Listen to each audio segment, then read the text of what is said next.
Altogether, they were our family, and they are yours. 10 years have passed since Flight 5191, while the community is honoring the 49 victims. And family members of those victims share memories of their loved ones with us. What kind of a person takes a 6 a.m. flight? The answer is smart people. Also, a 15-year-old girl in Scott County died at a sleepover. She was a teenager. We are tracking the latest in the investigation.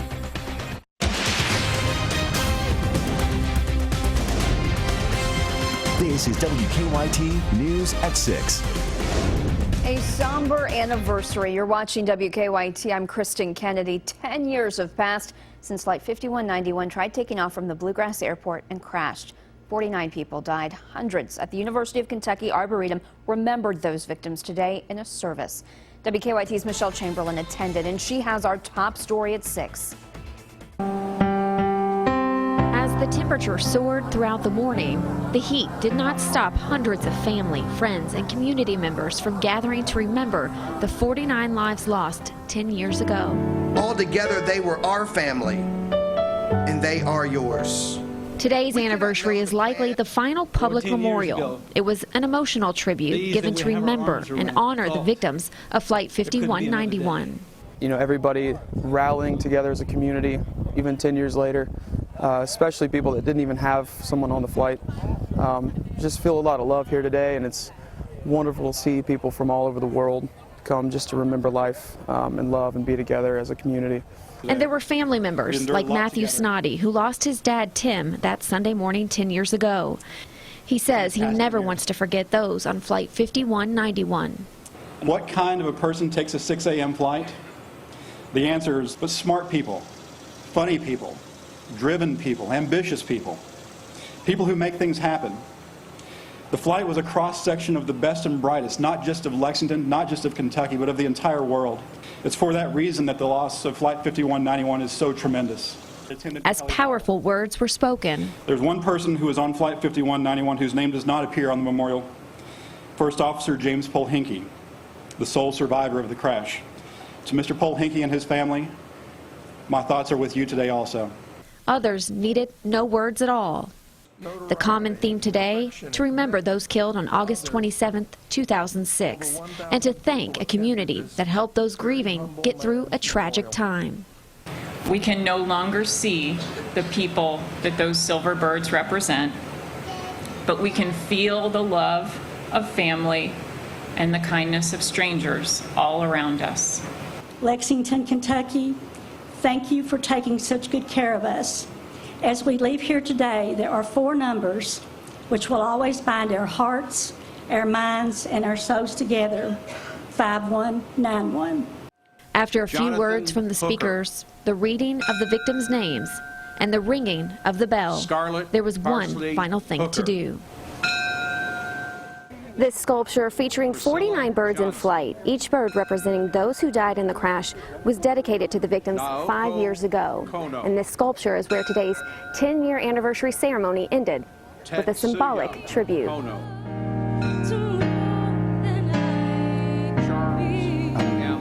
thankful that we're at this point now, 10 years later, where we can have this kind of ceremony, and it's not all about grief, it's about community and just being able to come together with one another.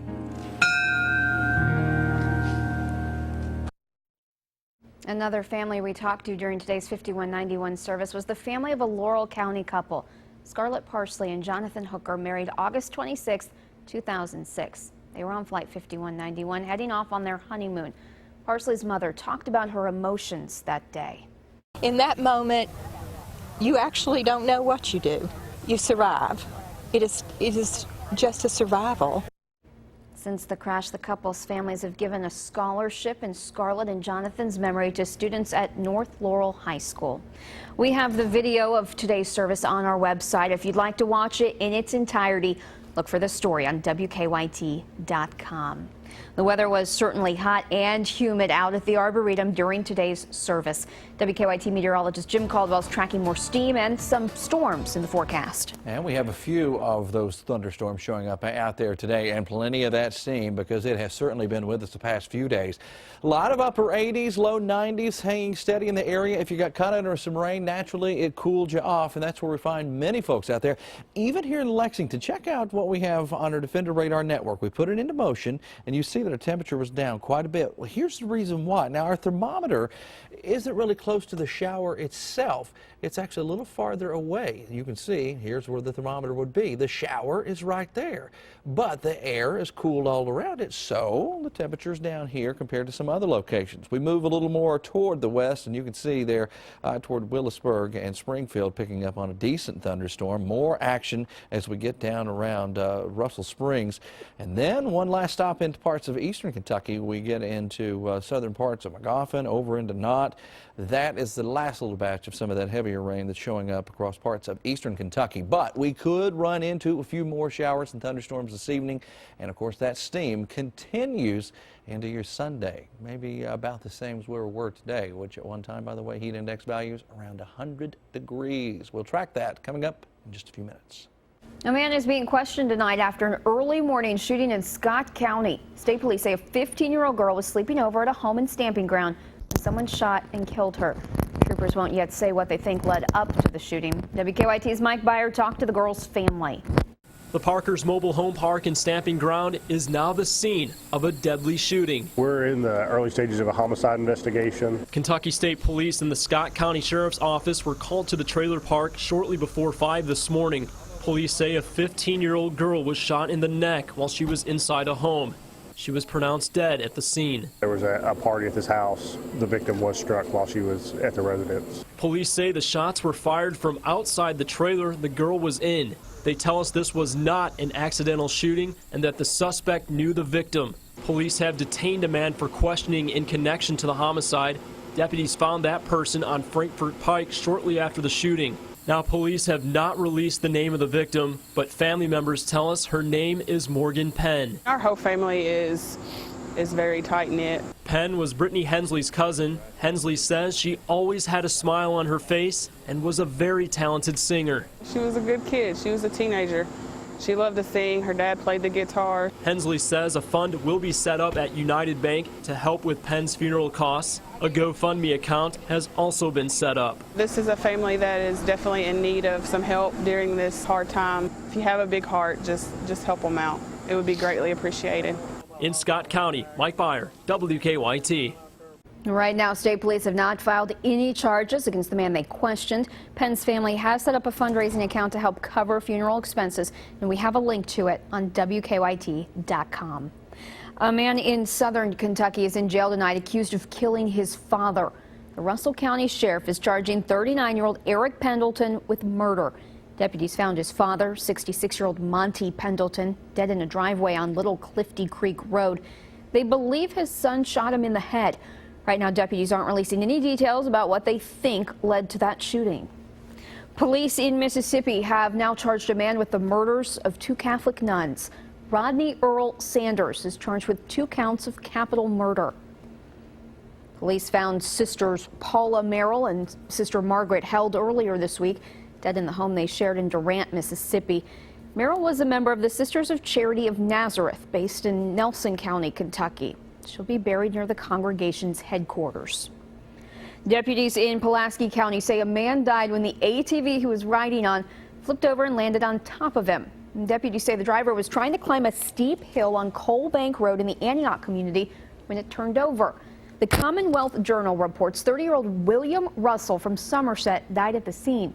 Another passenger went to the hospital with non-life-threatening injuries. From making headlines to making history, for the first time ever, the city of Moorhead is hosting a Pride Festival. Rowan County caught the attention of the nation last year in its bitter battle on same-sex marriage. This year, festival organizers wanted the LGBT community to feel their support. WKYT's Sabira Rayford is at the festival. It's about bringing people together. I'm from Arkansas. Yeah, I'm from Arkansas. Today, Moorhead had its inaugural Pride Festival, and support came from all over the state and country. We need to support them. It's their first one.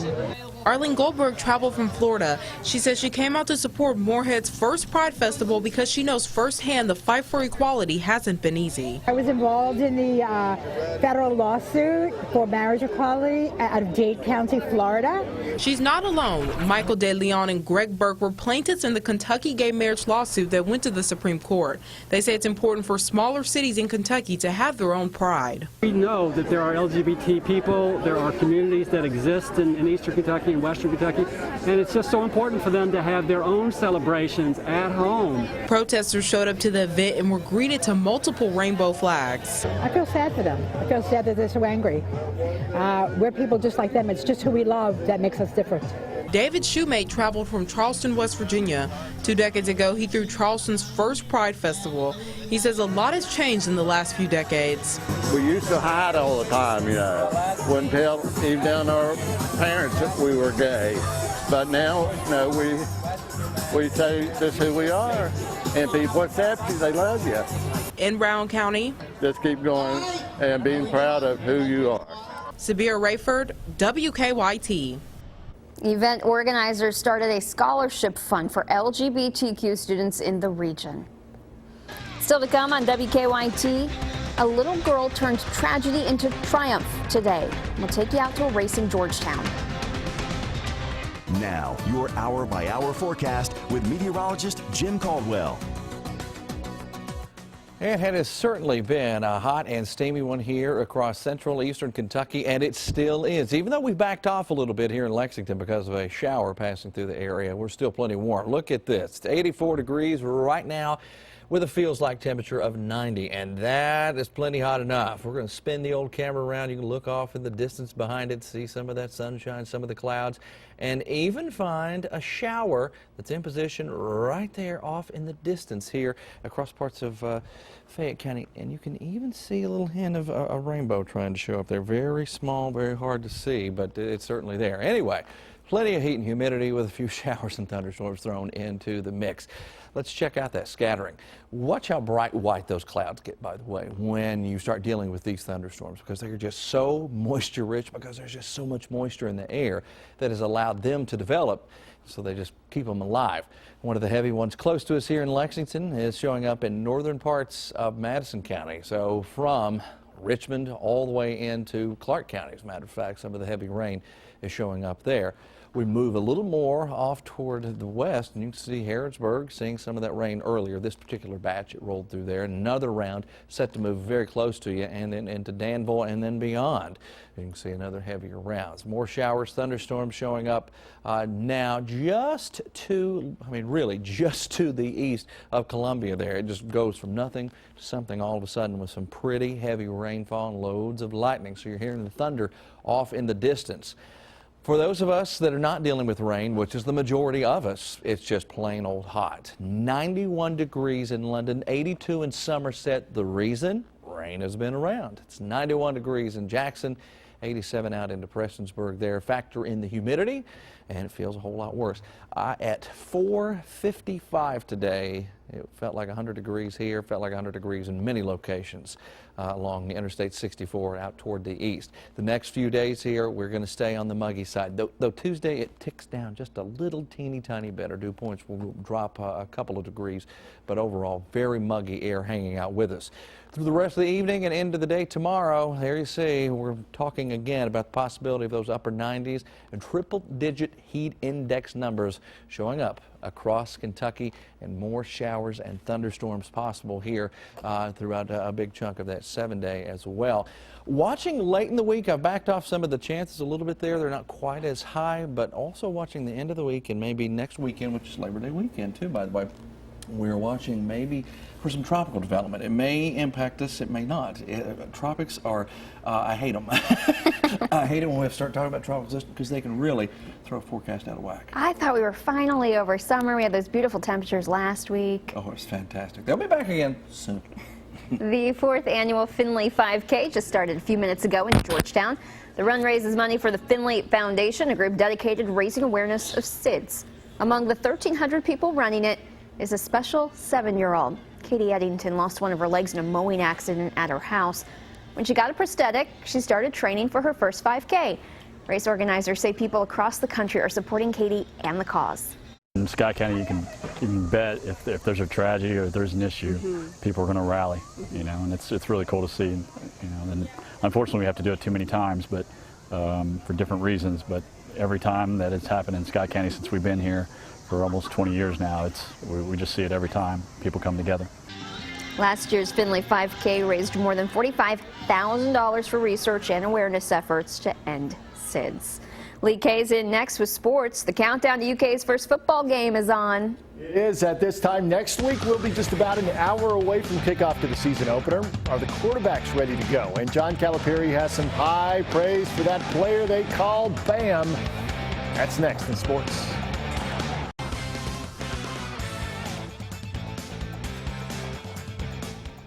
Kentucky football enters game week as they prepare for the season opener against Southern Miss. Now just 1 week from today, Drew Barker enters the season as the starter at quarterback. Steven Johnson backing him up. Quarterbacks coach Darren Henshaw said both Barker and Johnson had a good camp and they're ready to go play and win. You got to understand, all summer they don't have shoulder pads on, so to put shoulder pads on, and obviously that's what camp's all for. And they throw in the summertime, they throw 3 to 4 times a week. And, you know, then they take the weekend off. I tell them so they can rest their arms. And they go 18, 19 straight days in a row where we throw. So it's always tough. It's tough on our arms. It's tough on the mental capacity. And that's what you get from camp, that you come out so it makes the game easier. That first test of the season against Southern Miss next Saturday night, 7:30 kickoff at Commonwealth Stadium. If you can't be there, you can watch it on television. It'll be televised by ESPNU.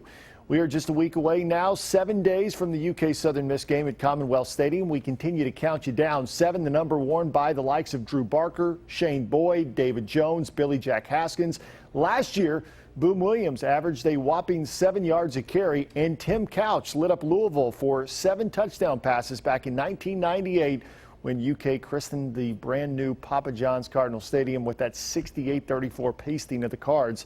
You can see all the countdown days at the WKYT sports page at WKYT.com. Last night, Randall Cobb and the Green Bay Packers played their 3rd preseason game in San Francisco. Cobb catches this pass from Aaron Rodgers near the end of the first to pick up 15 yards. Then in the second quarter, same drive for Green Bay now. And Rodgers, he's going to find Cobb again on a 6-yard touchdown pass. Cobb had 3 receptions for 30 yards, and that touchdown there, the Packers get the win 21-10. New EKU head coach Mark Elder has a problem. It's a good problem, though. He's got 3 quality quarterbacks that are all competing for that starting job. Benny Coney started 10 games last season for the Colonels. He threw for more than 2,400 yards. Matty Mock is transferred in after leading Missouri to a pair of SEC East Division championships. And oh yeah, then there's Tyler Swafford, who played in 5 games last year for the Colonels. Elder says he likes having that problem. We have 3 different guys that can go out there and play at a high level for us, and that's a good thing. It's a good problem to have as far as, the negative is you got to keep 3 guys happy. But the good thing is you got 3 guys that you feel can go out and win games for you, and a lot of them. You'd rather have that issue than, boy, we don't have anybody, and it's one of 3 guys that we don't think are good enough. So we've got a good problem, and that's a problem I'd rather have every single time. And we likely won't know who the Cardinals starter will be until the season opener. It's the Colonels and the Purdue Boilermakers from West Lafayette 1 week from today at noon kickoff on ESPN News. Big man Bam Adebayo will be UK's force in the middle this upcoming season, and Coach John Calipari has some lofty goals for the freshman. Calipari said on Thursday after spending the summer conditioning, Adebayo is on the court now working on his game. Despite flying under the radar, Cal says Adebayo can be UK's next Karl Anthony Towns or Anthony Davis. You know, other players were more highly thought of. When you start hitting late January and February, you're going to say, oh my goodness, because he's a beast with skills, greatest kid. I mean, he's a great teammate aside from that. You know, he's unselfish in all kind of ways, but he's a beast who can play basketball. And of course, this weekend, Cal is hosting his John Calipari Fantasy Camp, and there are several big-name participants like ESPN analyst and former Vikings receiver Chris Carter. This morning, Calipari tweeted out this funny exchange between Carter and the freshman Bam Adebayo. Hey, freshman, come on, man, get the flow. second, man. No. Hey. Get down. Yeah, you go. Hey, get that. I got it. Look right there. Yeah. Come on, man. I got it. Okay, thank you. There we go. Thank you. Come on, man. And at the Travers Stakes, Arrowgate wins big in a Travers record time of 1 minute 59.36 seconds. We'll be right back. Tonight's Powerball jackpot is $142 million, and Tuesday night's Mega Millions jackpot is $84 million. We are tracking a severe thunderstorm warning, guys, out there right now across parts of Dare and Taylor County. It's a warning that goes until 6:45 here this evening. Loads of lightning with it, but the main concerns, that's not what makes it severe. That maybe winds up to around 60 miles per hour and some decent sized hail. Hope to see you right back here at 11 o'clock.